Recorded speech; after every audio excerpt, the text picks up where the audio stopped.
Hello hi friends, எல்லாருக்கும் இனிய காலை வணக்கம். இந்த வீடியோவில் நம்ம என்ன பார்க்க போகிறோன்னா, நம்ம இறைவனுக்கு அபிஷேகம் செய்யும் பொருட்களின் பலன்கள் தான் பார்க்க போகிறோம். ஃபஸ்ட்டு பழ வகைகளை போட்டு நம்ம அபிஷேகம் செய்யும் போது ஜன வசீகரம் ஏற்படும். நம்பர் 2 பஞ்சாமிர்தத்தால் நம்ம அபிஷேகம் செய்யும் போது நமக்கு வெற்றி தீர்க்க ஆயுள் கிடைக்கும்.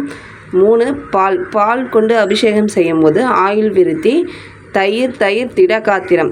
தேன் சங்கீத வன்மை.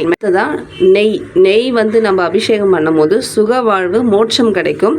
7 கரும்பு சர்க்கரை, அதாவது கரும்புனால் செய்யப்பட்ட சர்க்கரையை நம்ம அபிஷேகம் செய்யும் போது பகைவரை ஒழிக்கும். 8 இளநீரால் நம்ம அபிஷேகம் செய்யும் போது நன்மக்கட்பேறு யோகம் கிடைக்கும். 9 விபூதியால் நமக்கு அபிஷேகம் செய்யும் போது ஞானம் கிடைக்கும். 10 சந்தனம் சுவர்க்க பேசும். நம்ம பன்னீர் அபிஷேகம் செய்யும் போது நமக்கு புகழ் கிடைக்கும்.